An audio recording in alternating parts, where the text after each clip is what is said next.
right, test tomorrow, 9.1 through 9.5. I'm going to do a couple of questions from each section. So let's look at number 6.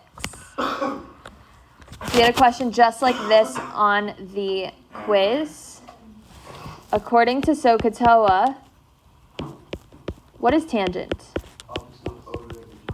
Opposite over adjacent. So what am I missing? The hypotenuse. How do I find the hypotenuse? Pythagorean theorem. 3 squared plus 4 squared equals c squared. So 9 plus 16 equals c squared. You guys can use your calculator for tomorrow. So just be careful with what you're putting in the calculator. You guys used it for the quiz, but people still did the math wrong here. So just be careful. So what's h? 5. So let's find the rest of our trig functions. Starting with sine. Sine is what over what? Opposite over hypotenuse, so 3 over 5. Which trig function goes with sine? Cosecant. What's the reciprocal of cosecant? Or what's the reciprocal of sine? 5 over 3. We just flipped it. Next, let's find cosine. Cosine's what over what? Adjacent over hypotenuse, so 4 over 5. And which trig function goes with cosine? Secant. So we just flip cosine and make it 5 over 4. Lastly, we have tangent. Tangent's given to us, so we just need cotangent. So what would cotangent be? 4 over 3. So just make sure you know which trig function goes with which one. A lot of people flipped them on the quiz. This would be something that I write down right off the bat. That's sine and cosecant go together. Cosine and secant. Tangent and cotangent. All right, any questions there?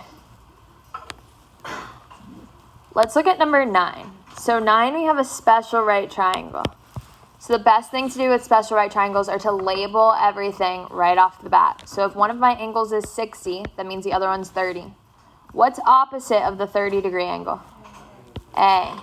What's opposite of the 60-degree angle? A square root 3. And what is opposite of the 90? 2a. So I'm going to take the equation, the one that only has one variable where I can solve for a. I'm going to solve for a. How would I solve for a? Divide by 2. So a is equal to 11 over 2. You could leave it like this, or if you changed it to 5.5, that's okay too. Now we're going to take a and plug it into a in the one that has the x, the one that I'm trying to find, that side. So I have 11 over 2 times square root 3 would just be 11 square root 3 over 2. Or you could say 5.5 square root 3. Either way is fine. So you guys have to know the 30, 60, 90 triangle and also the 45, 45, 90. So we have 45, 45, 90. What are opposite of the 45s? A. And what's opposite of the 90? A square root 2. So you have to know your special right triangles.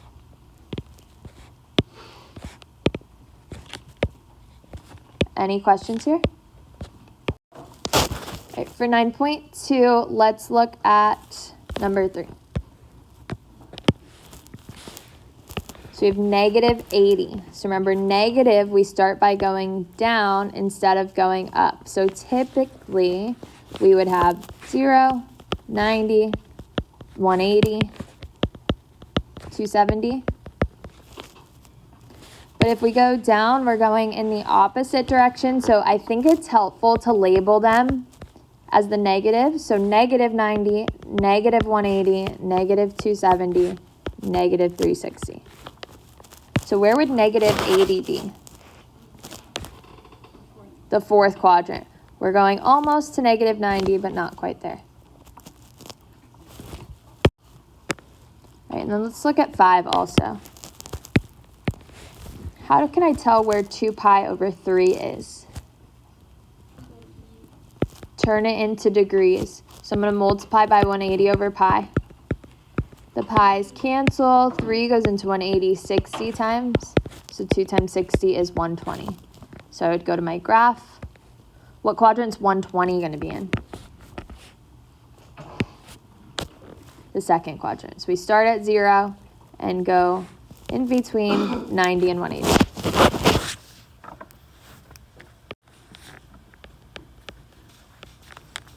Any questions here? All right, let's look at 40, or number 11, negative 40. We want to find the positive and negative coterminal angles. How would I find a positive one? Add 360. So we get 320. What if it said to give another positive coterminal angle? Add another 360.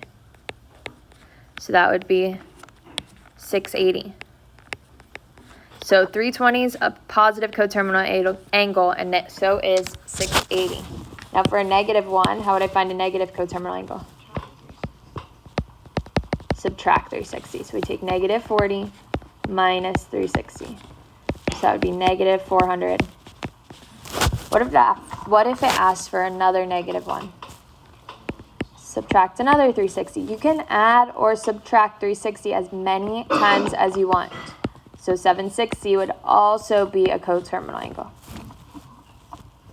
So it's always the angle minus 360, or the angle plus 360. So there's an infinite amount of coterminal angles you can add or subtract as many times as you want. All right, converting degree to radians or radians to degrees. Let's look at 17. What would I multiply to convert this to degrees? Multiply by 180 over pi.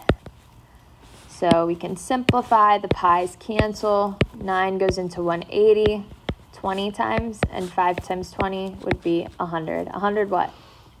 Degrees. Don't forget the degree sign. All right, 9.3. Let's take a look at number 4. So let's say that this question was the same thing, but it didn't give us the graph. Let's just say it said -2, -6, and find all 6 trig functions. What would I do?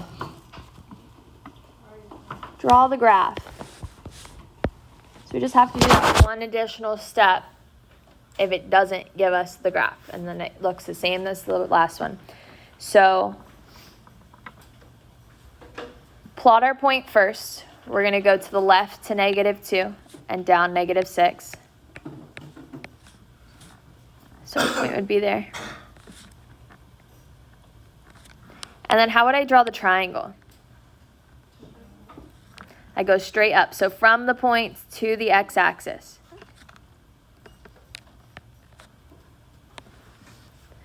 Now what would the number on the x-axis be? -2, our x value. What's the number on the y-axis going to be? -6. And then how do I find the hypotenuse? A squared plus b squared equals c squared, so Pythagorean theorem. So -2 squared plus -6 squared is equal to c squared. So 4 plus 36 equals c squared. 40 is equal to c squared. So we take the square root. Always check to be sure that you can simplify if you can. What are 2 factors of 40? 4 and 10, or 8 and 5. What are 2 factors of 4? And 2 factors of 10? So I'm circling groups of how many? Groups of 2. So what comes to the outside? 2. And what stays on the inside? 10. So C, our hypotenuse, is 2 square root 10. So where's theta? In the middle. Theta comes from the center. So what would -6 be? Opposite. What's -2? Adjacent. And what's 2 square root 10? Hypotenuse. Be super careful with labeling everything. If you mix these 2 up, everything is going to be wrong. You'll get the whole question wrong. So be super, super careful with labeling which one's opposite, which one's adjacent, which one's your hypotenuse. So according to SOHCAHTOA, sine would be what over what? Opposite over hypotenuse. So negative 6 over 2 square root 10. Now, always simplify if you can. So how can I simplify this? I have to rationalize, but before I rationalize, could I simplify the whole numbers? Perfect. We can make it negative 3 over square root 10 because they're both divisible by 2. Now we can rationalize. So multiply the top and the bottom by square root 10. So negative 3 square root 10 over 10. So that would be our sine. Next, let's find cosecant, since cosecant goes with sine.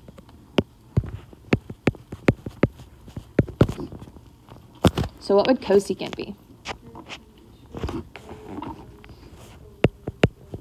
Perfect. If we flipped the original, it'd be 2 square root 10 over negative 6, which simplifies to what? Square root 10 over negative 3.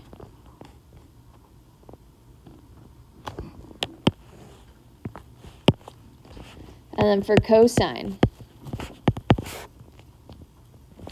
Cosine would be what over what? Adjacent over hypotenuse. So our adjacent was negative 2 over 2 square root 10. How could I simplify this?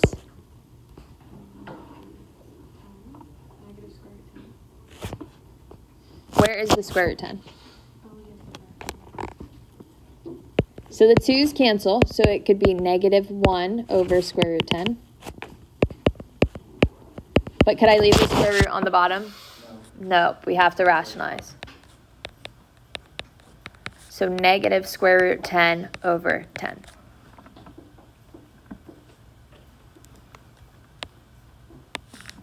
Next, let's find secant, since secant goes with cosine. So what would secant be? Negative 6 over 2 square root 10. So we're flipping 2 square root 10 over negative 2, which simplifies to what?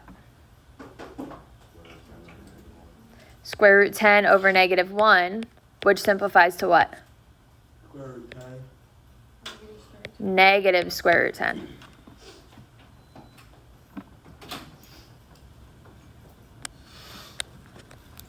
All right, then let's find tangent. Tangent's what over what?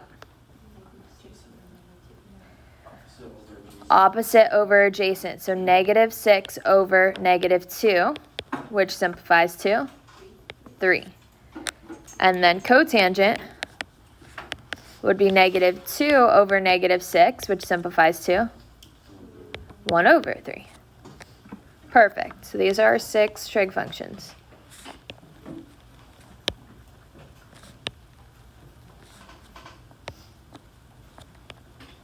Any questions here?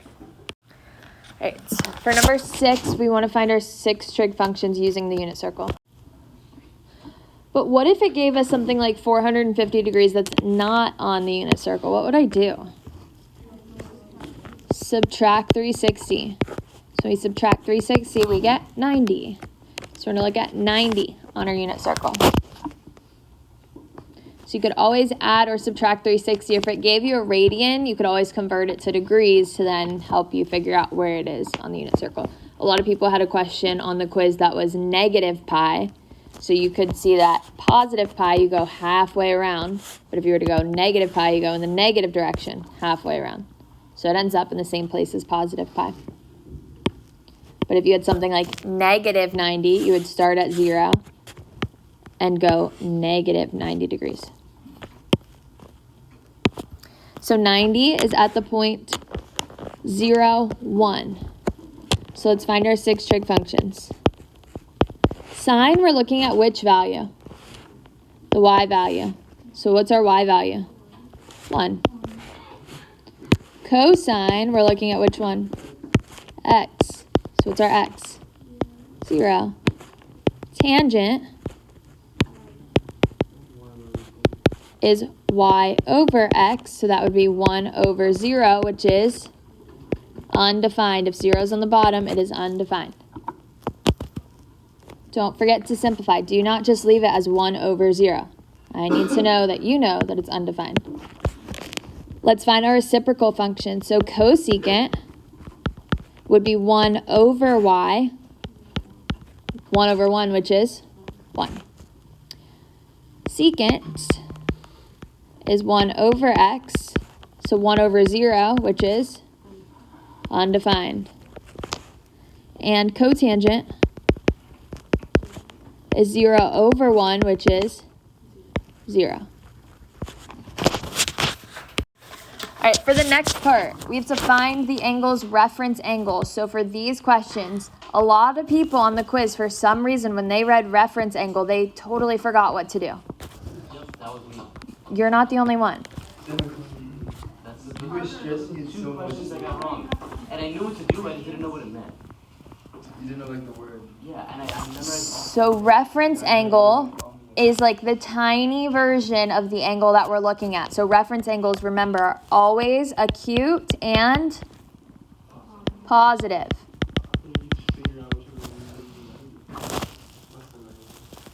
Yeah.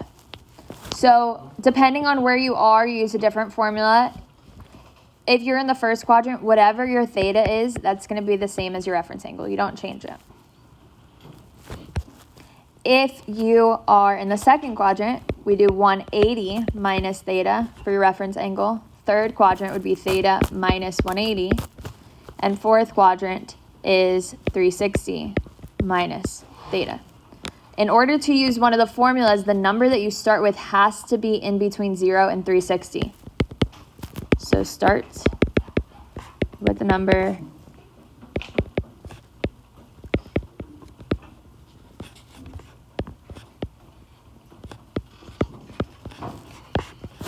Then you can just plug it into the formula. If it gives you a radians, what would you do? Convert it. If it gives you like 400 degrees, what would you do? Minus 360, and then plug it in. If it gives you a negative angle, like negative 90, what would you do? Add 360. So it has to be in between 0 and 360 in order to use one of the formulas. So if it wasn't, just find the coterminal angle to it. So let's look at 8. So a negative angle. Add 360 to find the positive coterminal angle to it. So when we add 360, what do we get? 190. 190 puts us in which quadrant? Quadrant 3. So do 190 minus 180, which is 10. So my reference angle is 10 degrees. Perfect. 10 is acute and positive.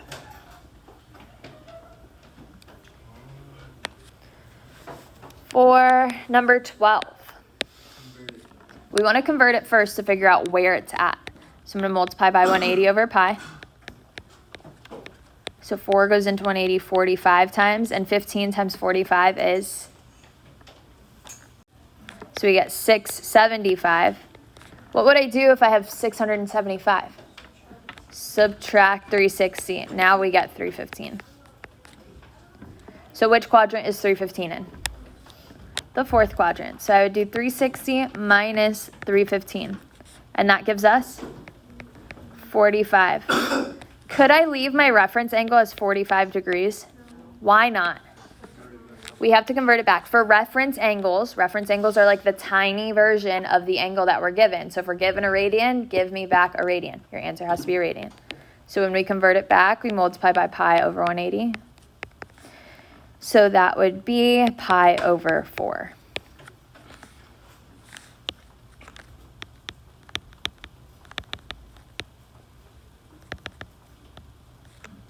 So just think about the reference angle as like the little angle that you refer to.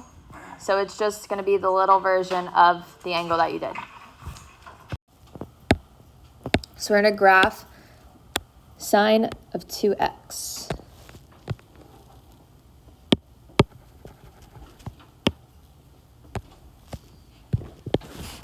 So I'm going to draw my graph. For sine graphs, we need to find the amplitude, the period, and the increments. So what would our amplitude be here? So remember, amplitudes, we're doing number 5. Amplitude is the number in front of the sine. If we don't have anything written there, it would be 1. So we go up to 1 and down to -1. So our amplitude is 1. Now, how do I find the period?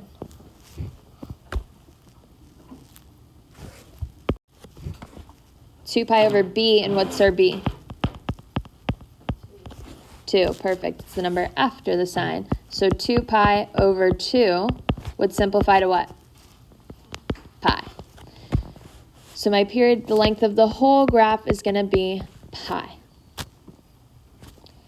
And now we want to find the increments. So I'm going to have 3 increments in between. How would I find the increments? Awesome. We take the period and divide it by 4. So we would have pi over 4. So that's our increment. That's going to be our first tick mark there, pi over 4. How would I find the next one? Keep adding the increment each time. So we're going to add another pi over 4. So what's pi over 4 plus pi over 4? 2 pi over 4. And 2 pi over 4 simplifies to pi over 2. How would I find the third interval? Add another pi over 4. So I'm going to add it to the original one, the one that's not simplified, just because I already have a common denominator, so it'll make it a little bit easier for us to add. So we just add our numerators. 2 pi plus pi would be 3 pi over 4.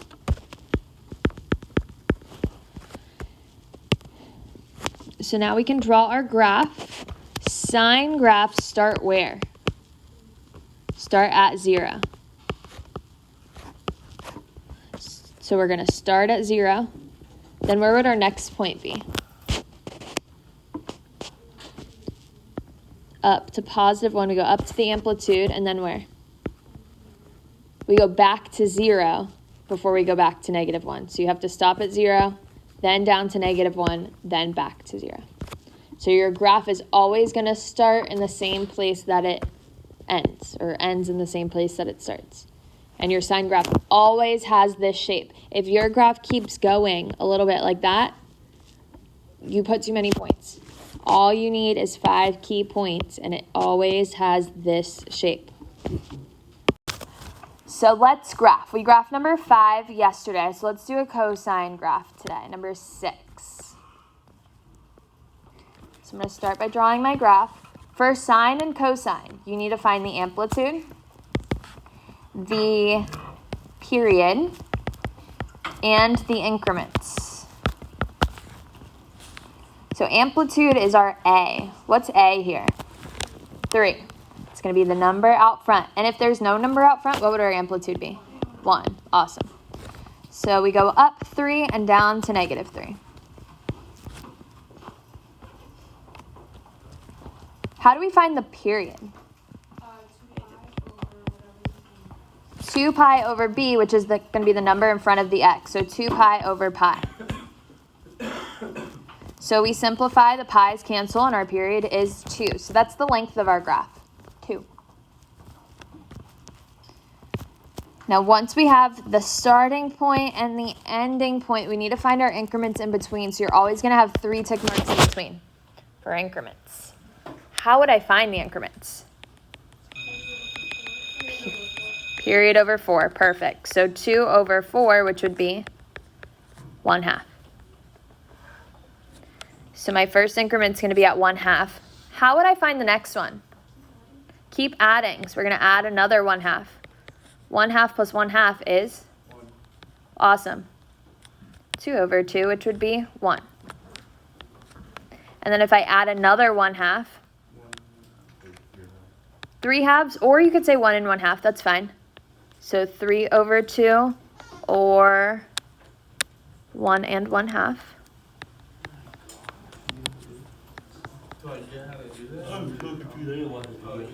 Either way is fine. You just add the increments to get from one number to the next. If you add 1/2 again, you'll get the period too. So you just add your increments to find where each key point is going to be. Now we want to put the graph on it. So for a cosine graph, where am I going to start?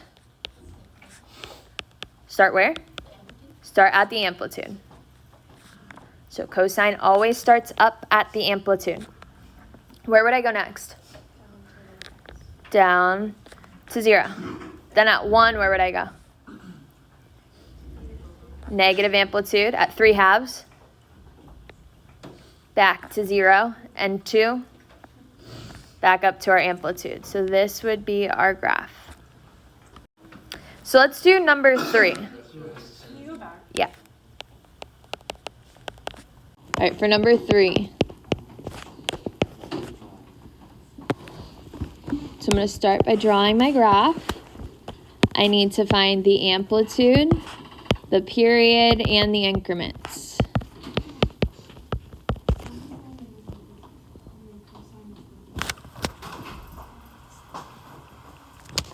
So what would my amplitude be here? 2. So I'm going to go up 2 and down to -2. How would I find the period? 2 pi over b, and what's b here? 1. Awesome. We don't have anything in front of the x, so our b would be 1.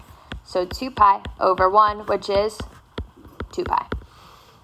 So my graph ends at 2 pi.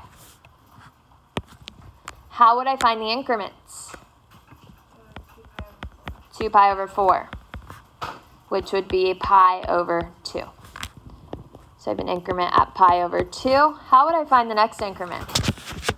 Keep adding pi over 2. So whatever your increment is, you keep adding that to find the next, the next, the next. What's pi over 2 plus pi over 2?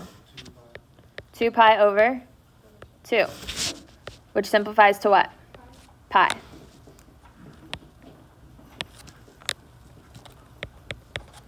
So my next increment would be pi. How do I find the third one? Add another pi over 2. 3 pi over 2. And then if you add another pi over 2, you would get 2 pi. Now let's put our graph. So a sine graph starts where? 0. Starts at 0. So I put my point at 0. On the axis, you always start at 0, 0. Where would I go next? Up to the amplitude. Then where?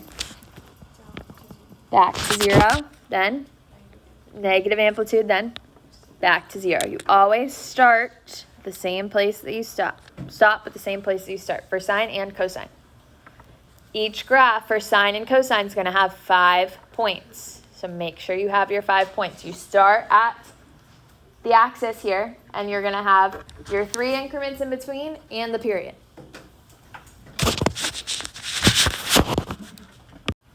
All right, let's look at number 1 on this page. It says identify the amplitude and the period of the graph. So our amplitude is the height, how high and how low we go. So what would our amplitude be here? Awesome. Because our graph goes up this high, so you got to know that each tick mark would be like 0.25, because this is 1/2. So if you go another 1/2, it gives you 1. So amplitude is 1. Now what would the period of our graph be? Period is the length. Awesome. Period is 4 pi. Because if this is pi, this one would be 2 pi, 3 pi, 4 pi. We're in a graph number 4, so we're going to practice a tangent one. So tangents are a little bit different than sine and cosine. Sine and cosine have the same pattern, but cosine just starts in a different place. Tangent, we're looking for different things. So first thing we want to do is find the height. What would our A be here? If we don't have anything written in front, what's it implied that our A is? 1. So I'm going to go up to 1 and down to -1. Next, we want to find the asymptotes. Those are dotted lines. How do we find the asymptotes?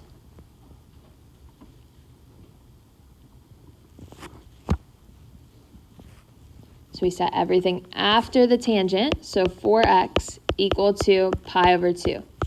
Whatever is after the tangent, you're going to set that equal to pi over 2 always. And now we want to solve for x. So I'm going to divide both sides by 4. So x is equal to, what do I do when I have a fraction and a fraction?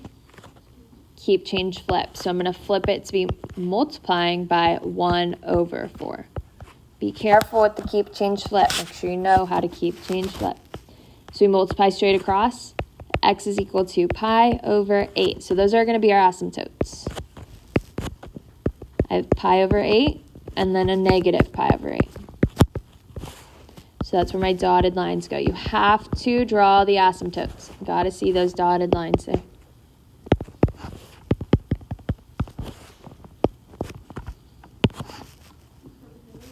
Yep. Now we want to draw our key points. So our key points are going to be halfway in between the asymptote and 0.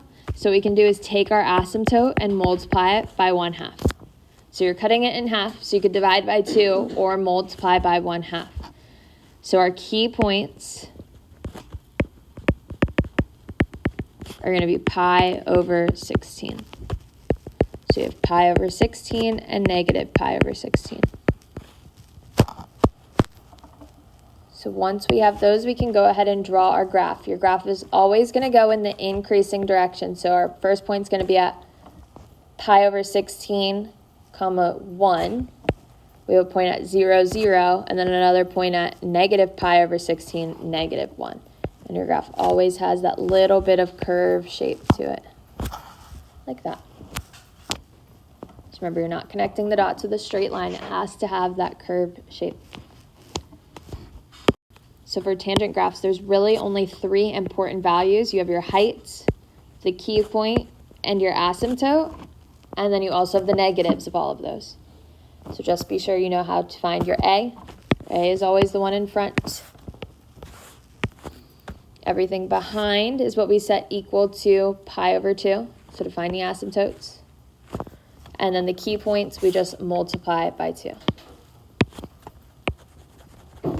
Multiply by 1/2, sorry. Extra practice.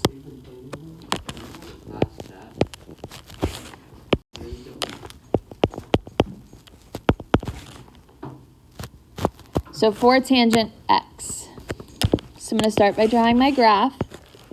What would my height be? What's my A? 4.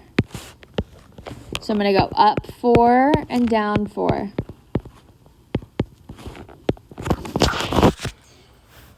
Now for tangent graphs, we have to graph our asymptotes. So those are the dotted lines.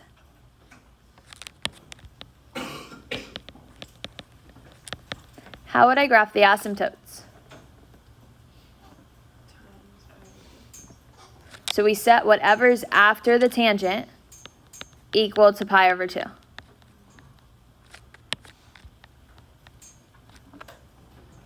So you always set whatever's after the tangent equal to pi over 2. Here we don't even have to solve. So my asymptote's what? Pi over 2, and what's the other one on the left? Negative pi over 2.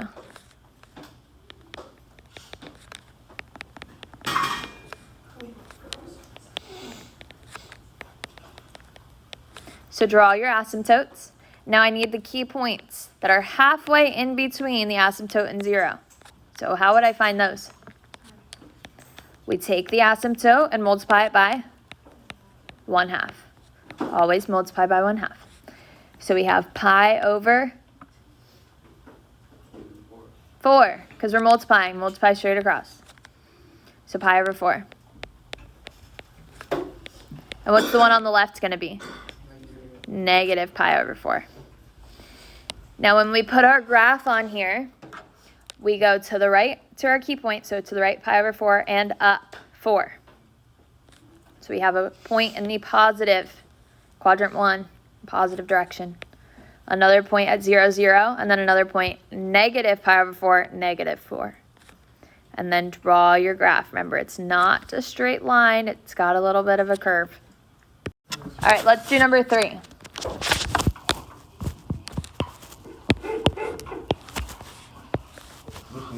So what's A? 1. Perfect. Number in front, which is 1. So we go up 1, down to negative 1.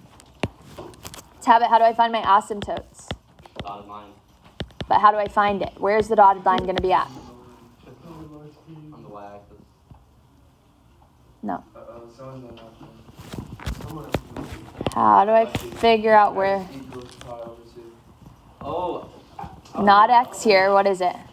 2. 2x, whatever's after the tangent. So 2x is equal to pi over 2 now. It's always equal to pi over 2, but whatever's after the tangent, you set that equal to pi over 2. Now, how would I solve? Divide by 2 and keep change flip. So x is equal to pi over 4. Tabit, what's the asymptote on the left going to be?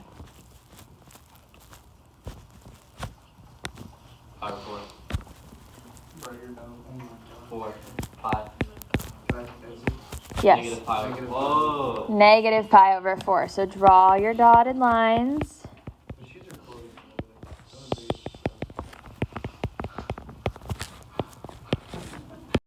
How would I find the key points here?